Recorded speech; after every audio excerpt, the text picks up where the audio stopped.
喺塞車嘅路上咧，都想同大家講下，其實咧有好多朋友咧唔想曬黑就會搽防曬先出街嘅。大家都知唔知道SPF 咧搽幾多先有效啦？咁咧首先咧，其實我想同大家講下啦，就係咧陽光咧都有分咗 UVA、UVB、UVC 呢3種嘅。不過咧，我哋就好少聽到 UVC 啦。我哋最主要咧都要留意翻 UVA 同埋 UVB 兩種，因為呢兩種咧係會去到我哋身體嘅。但係大家咧又知唔知咧，其實 UVA 同埋 UVB 嘅分別咧？咁咧首先講下 UVA 先啦。UVA 嘅波長係比較強啲嘅，咁所以咧就會落到我哋啲皮膚嘅底層，即係維真皮。咁咧而底層呢度咧就係講話好多嘅結構性嘅嘢啦，要造成膠原蛋白損害啦。咁所以咧 UVA 如果係長期對我哋嚟講咧，都會係加速我哋嘅皮膚咧老化，咁就會導致一啲巢皮啊咁樣啦。咁而 UVB 嘅波長咧就會比 UVA 嘅穿透力低啦。咁所以咧主要就會影響到我哋皮膚嘅表層。咁就係話點解我哋成日都會曬紅啊、曬傷啊、曬黑啊或者出斑咧，都係關 UVB 事嘅。咁而 UVC 咧，頭先我都講咧，其實我哋都好少聽。點解咧？就係其實大部分咧，其實都已經俾大氣層 block 住咗啦。後咧我都講下，其實咧 SPF 啦幾多先至係適合我哋咧？當然我哋唔會搽到 sunscreen 啦，咁即係話係 SPF 0啦，即係講100% 嘅光子啦，就會係全部落晒我哋嘅皮膚度嘅，因為冇阻擋到嘛。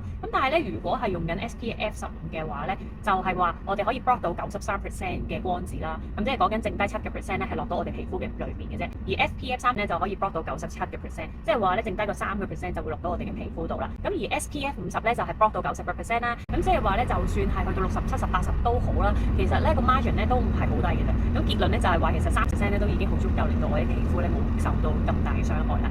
咁除非啦，有啲朋友咧嘅皮膚本身啊，即係可能係講緊有其他問題，例如係免疫系統出現嘅問題啦，譬如可能係有玫瑰痤瘡呢類嘅問題嘅話咧，就要用一啲高嘅 SPF 咧去好好保護自己嘅皮膚啦。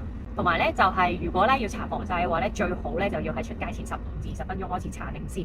咁而且咧就係最好就隔2個鐘頭搽一次啦。其實陽光係對我哋好好嘅，因為咧有充足嘅維他命 D 嘅。如果係較大年紀嘅朋友仔咧，曬太陽都有好處嘅。譬如咧去到更年期呢類嘅年齡啦，基本上咧因為我哋骨質流失咧會比較快，曬太陽咧其實係可以產生到維他命 D 啦。咁而維他命 D 咧亦都可以咧幫助吸收到礦，咁從而咧我哋都可以強化到個骨骼。